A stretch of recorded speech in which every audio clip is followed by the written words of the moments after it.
Hola, soy Jenny Beingolea y te espero este y todos los lunes a las 6 de la tarde en Impacto Político, donde tocaremos temas de actualidad política, análisis, entrevistas, todo aquí en Impacto Político por Like TV.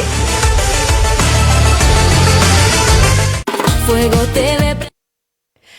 ¿Cómo están? Estamos de regreso y ahora me encuentro con una dama espectacular, una persona que tiene las leyes aquí en la cabeza. Abre los ojos, leyes, duerme, leyes. Todo el tiempo ella tiene la ley acá. Y es lo que necesitamos hoy para hacer realmente de nuestro Congreso, de las personas que están en el Parlamento, gente que sepa manejar la normativa peruana, que sepa aplicarla, que sepa qué hacer y qué decir. Y además es una señora que me encanta porque detesta la corrupción. Eso me encanta de ella. Ella es la doctora Beatriz Mejía, de Fe en el Perú, y ella se va con el número 6 al Senado Nacional. ¿Cómo está, doctora? Bienvenida. Muchas gracias por la invitación. Estoy bien, gracias a Dios. Sí, claro que sí. Un saludo para todos. Doctora, ¿qué hacemos? ¿Ha visto usted en la coyuntura nacional? Otra vez tenemos un pequeño sismo dentro de la presidencia, que lamentablemente todos los peruanos estamos mal acostumbrados ya a tener, pero que no queremos tenerlo porque sentimos que otra vez nuestras autoridades nuevamente involucradas en corrupción. Sí, bueno, yo creo que esta era crónica de una muerte anunciada, porque el señor Gerí no tenía ninguna condición de notabilidad en cuanto a capacidad de gestión pública como para que lo hayan promovido como reemplazo de Dina Boluarte después de la tragedia nacional que hemos vivido con su gobierno. Entonces, yo decía que pretenden hacer, y justamente lo estamos viendo, ¿no? O sea, detrás hay unos tentáculos de gente que quiere privatizar Petroperú con la apariencia de una reorganización y otras tantas cosas más que están sobre el tapete. Se vencen algunos contratos que tienen que renovar concesiones, y entonces tener un presidente con capacidad de pararse fuerte frente a estas cosas y hacer las cosas en bien del Perú no conviene. Y tiene que entrar una persona manejable, y eso explica todo. Lo explicó muy bien fácil de poderlo entender, pero doloroso para todos los peruanos. Terrible, porque por eso es que estamos yendo al Senado, ¿te das cuenta? Por eso, porque este Senado que vamos a tener a partir del 28 de julio del próximo año, va a tener una enorme responsabilidad frente a la conducción del país, porque de la manera en que nos han modificado la Constitución, este Congreso inefable, va a generar que se gobierne desde el Senado de la República, que las grandes decisiones del país se tomen ahí, y que el presidente sea un poco un jefe de protocolo de ese gobierno. Claro. Entonces, si no tenemos representantes en el Senado que puedan defender los intereses de la nación, creo que el país no tiene futuro. En el Senado, en teoría, iban a ir personalidades que tenían un poco más de conocimiento, de entereza política, pero he estado viendo las listas en el Senado y hay muchas personas que no deberían estar, pues, ¿no, doctora? Porque no tienen los galardones como para poder estar, y que lamentablemente le han dado unos números maravillosos. Es cierto, ¿no? Y hay algunos que se reciclan con una gran capacidad, con una facilidad, y que los medios los entrevistan y como que le siguen la corriente. O sea, yo, por ejemplo, veo algunos que han defendido gobiernos indefendibles, que han defendido la agenda internacional, esta 2030, que ha estado destruyendo el mundo y, por supuesto, nuestra nación, y que ahora están otra vez haciendo críticas al gobierno actual y qué sé yo, como si fueran, digamos, representantes de la democracia y de la legitimidad del país. Y yo, ¿qué les pasa? Luego los quedo mirando, yo, qué frescos. O sea, porque hay que ser bien fresco para hacerte el que no tienes ninguna trayectoria oscura y ponerte como si fueras la alternativa, teniendo un pasado tan oscuro, ¿no? Pero lo peor de todo, doctora, es que al tener esto, como usted bien lo menciona, tenemos también un electorado frágil mentalmente porque recuerda poco, ¿ok? No tiene una memoria que los ayude a entender quién es realmente esta persona. tenemos un gran electorado joven que no conoce el pasado de estas personas y que peor aún no nos gusta entender de nuestra política porque siempre escuchamos lo mala que es y decimos, entonces yo no voy a conocerla porque todo lo que voy a conocer es putrefacto. Entonces mejor no veo, no escucho, no oigo, no nada y voto por los unos y los dos y se acabó el asunto. Cuando muchas veces los buenos, de verdad los preparados, pero que no pagan los cupos para los primeros puestos, están abajo.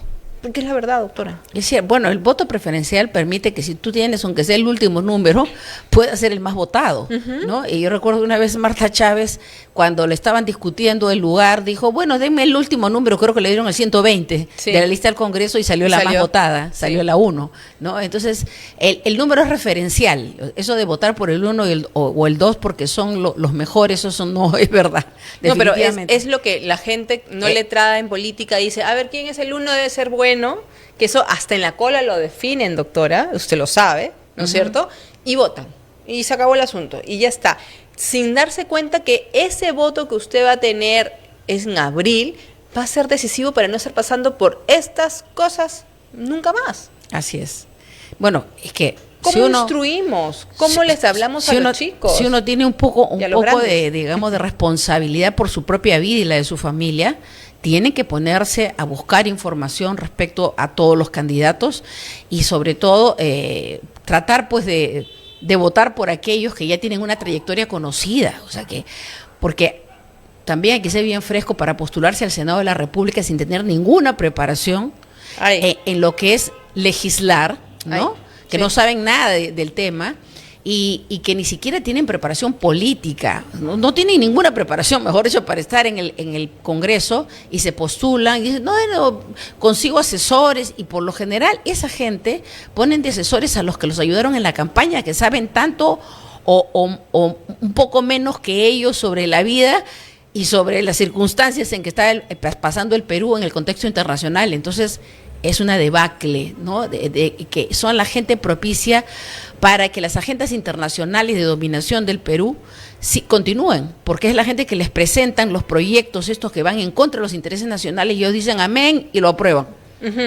Claro, pero también cabe decirte que son algunas veces esos asesores y las personas que dentro del partido te obligan a tener para que justamente los intereses del partido sean los favorecidos, más no los intereses del pueblo. Y eso la gente tiene que entenderlo, pero es bien complicado educar a las personas que no quieren ser educadas en algo que no les interesa como es la política, ¿no es cierto? Claro, pero yo creo que a la gente sí le interesa conocer a los candidatos. El tema es que es muy complicado, imagínate con tanto candidato ahora que no sé cuántos miles de candidatos tenemos en todo el país, pero en este tema, por ejemplo, de la vacancia de Gerí, yo creo que hay un gran interés de parte de Fuerza Popular de que Rospiglio se lo reemplace, ¿no? Eso es muy evidente, es muy evidente. Entonces eso sería terrible, porque yo pienso que entre Chana y Juana, prefiero a Chana. Oh, sí. Sí. Si eso pasa, yo no creo que pase, doctora, no porque tenga fe, sino porque creo que las otras bancadas van a decir ya mucho terremoto juntos, ¿no es cierto? Entonces, pero si eso pasara en una eventual atrocidad que puede existir, una más en nuestra política, ¿usted cómo ve que le pueda favorecer a la bancada de Keiko? Bueno, el padrinazgo de una serie de irregularidades, ¿no? O sea, que de todas maneras el presidente no puede poner un candidato ganador, pero sí puede bloquear a algunos candidatos que no quieren que pasen. O sea, de hecho, Vizcarra hizo eso en el año 2020 para las elecciones, para el Congreso ese que reemplazó al Congreso que cerró, boicoteó a los partidos y eso ahí hubo una complicidad entre Vizcarra y los jurados electorales especiales. O sea, fue una cosa sabida, conocida. Yo recuerdo que a mí una vez me dijo un hermanito cristiano, doctora, usted, su partido debe negociar con Vizcarra. Mi partido ya negoció con Vizcarra, porque si no, nos van a pasar la vuelta. Así me dijo, yo vi su ingenuidad y me sonreí, no le dije nada, ¿no? ¿Qué? O sea, era innegociable el tema. Claro. Pero para que veas que los partidos negociaron con él para pasar la valla, solamente para pasar la valla, y entraron los que Vizcarra quiso. O sea, eso, y Y toda la preocupación de Vizcarra fue que no vaya gente como yo. O sea, Vizcarra no dormía pensando que Beatriz Mejía no debía entrar. Al punto que en el caso de Avanza País, que en ese tiempo era un partido muy bueno, porque era un partido provinciano, que tenía muy buenos candidatos profesionales reconocidos en su región, que no los dejaron pasar, o sea, los tacharon. El propio jurado electoral especial de cada región dijo que no declaró la motoneta de 1984. Yo me recuerdo que el dueño que fue el dueño de la motoneta me dijo: doctora, esa motoneta no existe ya, ni chatarra, ya no existe, ya una motoneta viejísima que ya dejó de existir hace muchos años. Pero le dije, pero no, eso no es lo más grave es que usted sí la declaró, porque tan es así que la han podido encontrar en el registro público. O sea, en este caso, no ponerla en una declaración electoral ante el Jurado Nacional de Elecciones cuando ya efectivamente la motoneta no existe, es una maldad y es un acto de corrupción, y que había un gran interés. Después, un médico de acá de Lima que me dijo: doctora, me han sacado, el Jurado Electoral Especial de Lima lo sacó porque no había declarado, dice, el estacionamiento de su casa. Yo soy médico, yo no sabía que el estacionamiento de mi casa tiene otra partida registral, pero le digo lo mismo, su estacionamiento está declarado en el registro público, o sea, usted no está ocultando su patrimonio. Entonces es una cosa gravemente irregular. ¿Quién era la mano negra detrás de todo esto? La de Vizcarra. Claro. Ahora, doctora, para que la gente la conozca, hábleme un poco de su trayectoria como Beatriz Mejía, lo que ha logrado, lo que quiere lograr ahora en esa nueva oportunidad que va a tener, para que la gente pueda conocer un poquito más acerca de usted y saber que sí se puede votar por personas que quieren entrar a colaborar para hacer de nuestro país un país con cuidados y con protección desde adentro, ¿no es cierto? Y comenzar a borrar todo lo que se está haciendo lamentablemente, y nosotros no queremos solito que se borre. No, tenemos que tener expertos para que puedan borrarlo. Claro. Cuéntenos.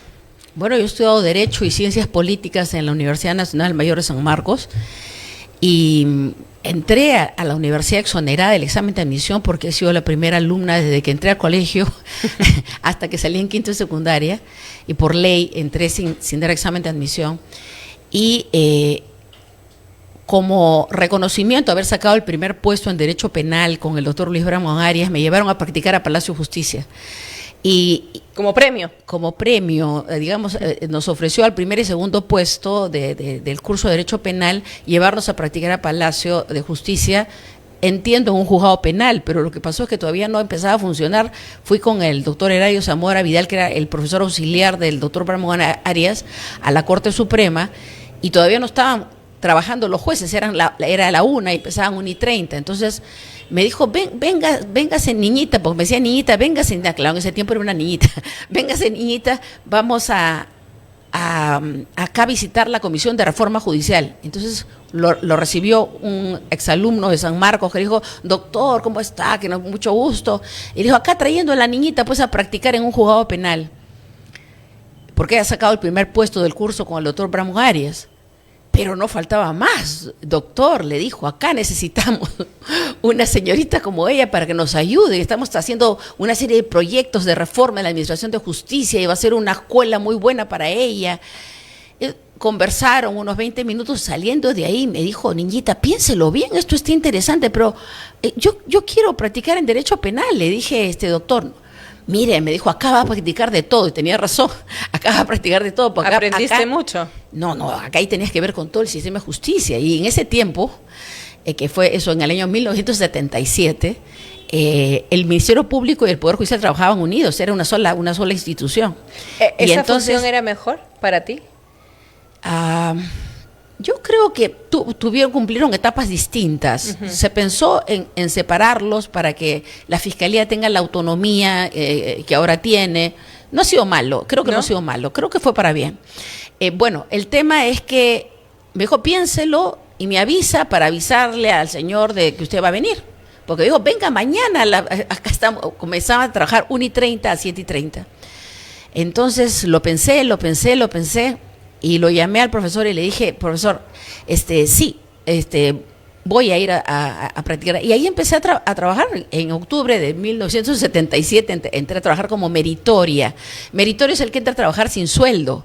Y yo hice una elección de calidad en ese momento, porque recuerdo que en ese tiempo yo tenía un familiar que trabajaba en un laboratorio muy conocido acá en Lima, y él me dijo, para que entre, el presidente del directorio era su gran amigo, y me dijo, entras a trabajar, ya le he dicho que eres una alumna brillante en Derecho, quiere que vayas a trabajar en el área legal. Y tú en poco tiempo vas a ser la jefe del área legal, me dijo. Entonces yo le dije, bueno, y te van a pagar pues un tremendo sueldo solamente para ir a entrar a practicar. Y yo escogí ir de gratis a trabajar a la Corte Suprema, porque esto era meritorio. O sea, tú entrabas a trabajar al Poder Judicial gratis, no te daban ni un sol ni el pasaje. Pero yo elegí ir a trabajar ahí porque yo quería aprender derecho. Claro. Entonces, fue así que empecé a trabajar, y recuerdo pues que lo primero que me hicieron es tipear un proyecto de ley. ¿No es cierto? Que estaban trabajando en la Comisión de Reforma Judicial. Para mí, el hacer proyectos de ley es como, ¿qué te puedo decir? Tomar el café con leche de todos los días. O sea, es una cosa en lo que estoy experimentada, que sí, que tan chiquita, muy familiarizada, hacía esto, ¿no? Y ya después, digamos, a los 2-3 años, asistía a las comisiones reformadoras de leyes, y el conductor del equipo de trabajo me miraba y me decía, yo había pedido a una persona que tome notas de todo lo que hablábamos. No se preocupe, le decía, doctor. Me acuerdo con el doctor Hurtado Pozo, no se preocupe, yo estoy escuchando todo lo que dicen.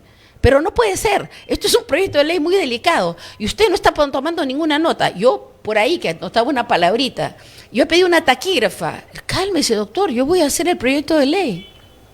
Bueno, estaba fastidiado porque pensaba, no, de modo que tenga pues una grabadora en la cabeza. Total, terminamos y me dijo, espere ese proyecto para mañana. Entonces, está muy bien, le dije así. Y me fui, y entonces me senté a escribir. Ya, en ese tiempo escribíamos con máquinas mecánicas. Antiguamente, claro. Al día siguiente voy, porque él era vocal de la Corte Superior de Lima, y yo era secretaria de la Comisión de Reforma Judicial, voy a buscarlo y le digo, doctor, acá está. ¿Qué? ¿Lo puedo hacer? Me dijo, sí, claro, le dije así. Entonces él pensó que yo no iba a hacer nada. Entonces miró, empezó a leer.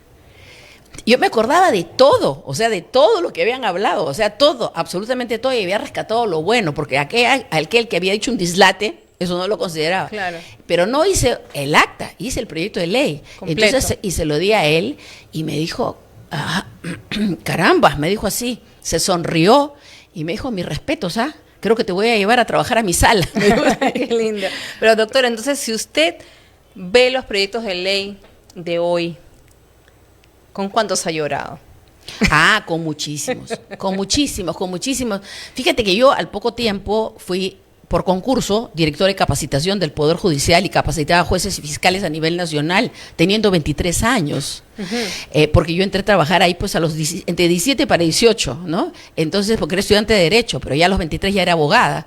Y después fui directora general del Centro de Investigaciones Judiciales de la Corte Suprema, y años después directora general de la Academia de la Magistratura. O sea, y era muy joven, o sea, pero hacía un trabajo extraordinario, ¿no? Yo doy gracias a Dios que cuando me he retirado del Poder Judicial, que yo renuncié el año 90, y solamente recibí diplomas, ¿no? Y reconocimientos de parte de vocales de la Corte Suprema, del doctor César Barros Conti, que fue presidente de la Corte Suprema, y de otros más, por el trabajo que hicimos, que era de puro corazón. Claro. Porque en todos los proyectos de cooperación técnica internacional para reforma de la Administración de Justicia, nuestro trabajo era la contrapartida nacional. Nosotros no recibíamos un centavo. Todo eso lo hacíamos por amor al Perú.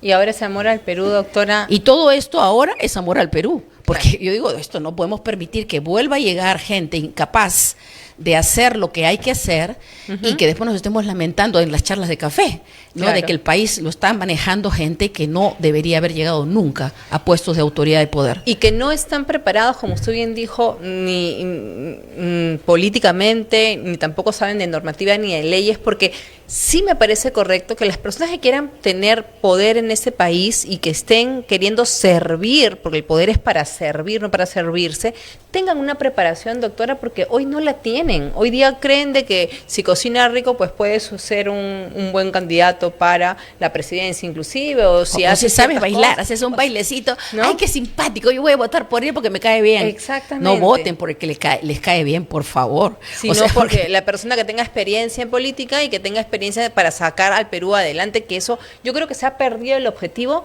de para qué votar.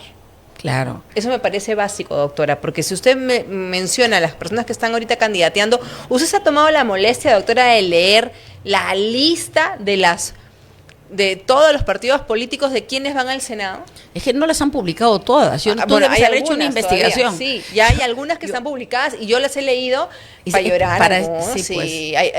Y por eso es que yo digo, los primeros que están en las listas o son amigos o han pagado su cupo, pero no necesariamente por mérito están allí.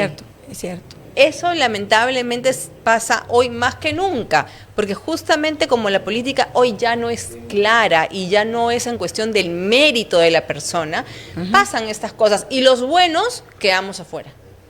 Es cierto. Y siempre hay, pues, un mangoneo de parte de los varones, ¿no? Hasta ahora. Es una cosa que sí, que se nota claramente. ¿Usted sí está de acuerdo con que haya paridad?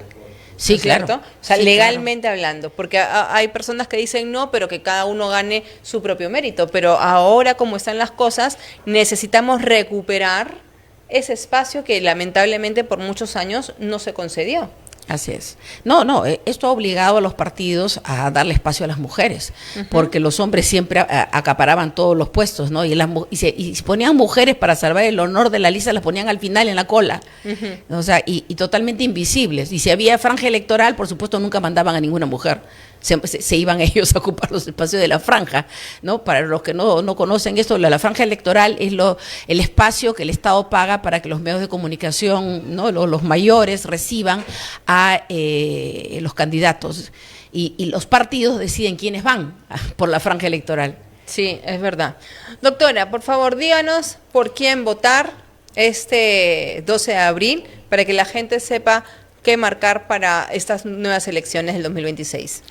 Bueno, yo les pido a todos los peruanos que hagamos un acto de contrición y seamos conscientes que lo que vamos a enfrentar en estas elecciones no es otra elección más y que vamos a elegir a cualquier gobierno. A mí me da igual porque yo voy a seguir trabajando y voy a sobrevivir. Así no es, porque estamos pasando tiempos muy difíciles, no se habla de esto, pero estamos bajo una guerra mundial no convencional, totalmente silenciosa, donde los objetivos son los seres humanos, o sea, nos están atacando de diversas maneras, estamos bajo un plan de extinción masiva de la población mundial, y si nosotros elegimos gobiernos que se alinean con los intereses extranjeros que están haciendo esto, entonces no hay futuro para ninguno de nosotros, o sea, para el Perú como nación y para ningún peruano y mucho menos para nuestras familias. Entonces creo que tenemos que hacer un voto de conciencia y saber que cuando vayamos a votar, no estamos votando por el candidato que me cae bien, estamos votando por el rescate de la vida y el futuro del Perú y de nuestro propio futuro, de tu futuro y el de tus hijos, de tus nietos. Esto es crucial.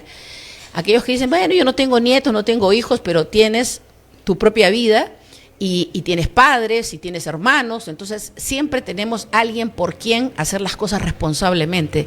Entonces miren la trayectoria de la gente, no crean en los candidatos que les ofrecen el oro y el moro, sino miren la trayectoria. Yo les digo con sinceridad, no creo en un candidato que se ha dedicado su vida a hacer dinero y que de la noche a la mañana quiere ser presidente del Perú. No le creo que quiere servir a la nación. ¿Por qué? Porque la vocación de servicio y el alma idealista es un alma que no puede haber estado tranquila sin servir a los demás. Entonces revísenle la trayectoria. ¿Qué fue lo que hizo en el pasado? Defendió causas justas, estuvo involucrado en defender las causas de los pobres, de la gente que estaba sufriendo injusticia en diferentes ámbitos de cosas, hizo trabajo social. ¿Qué cosa hizo con su vida? No, estuvo haciendo plata. Allá, no crean en esa persona. Y en otras tantas, ¿no es cierto?, que simplemente están de figuretes de candidatos a diputados, de candidatos a senadores. Con la bailadita. Y con la bailadita, no sé, pues vedettes y una serie de personas, incluso profesionales que no tienen ninguna experiencia para estar ahí. O sea, ingenieros, médicos, qué sé yo, muy respetables en su profesión, pero que no sé qué cosas van a hacer en el Senado, perdónenme, se lo digo con toda sinceridad. ¿Por qué? Pues bueno, contrata un abogado que me haga los proyectos de ley. No es así tan sencillo. El ser diputado, de repente, podría ser una persona que va a plantear leyes para el sector que representa. Podría ser, pero en el Senado tiene que haber gente experimentada en trabajo legislativo, ser un experto en trabajo legislativo y sobre todo haber demostrado una trayectoria limpia de honestidad y de compromiso con el Perú. Muchísimas gracias, doctora, por haber estado aquí en el programa. Yo espero que le vaya súper bien, principalmente que la gente conozca del partido, que puedan votar por su presidente, para que puedan obviamente jalar y pasar esta valla que muchos partidos están primero luchando por pasar. Le deseo los mejores augurios, doctora. Yo me despido de ustedes. Muchísimas gracias por haber estado en el programa. Ya saben, señores, investiguen. Aquí la doctora ha dado una buena recopilación de todos los logros que ha tenido a bien en su vida. Usted opine en casa y comente para que puedan informarse cada vez mejor de quiénes son las personas que realmente nos pueden representar en este nuevo Parlamento. Muchísimas gracias. Cuídense mucho. Bye, bye. Fuego TV prende tu corazón. Enciende tu vida, enciende tu vida.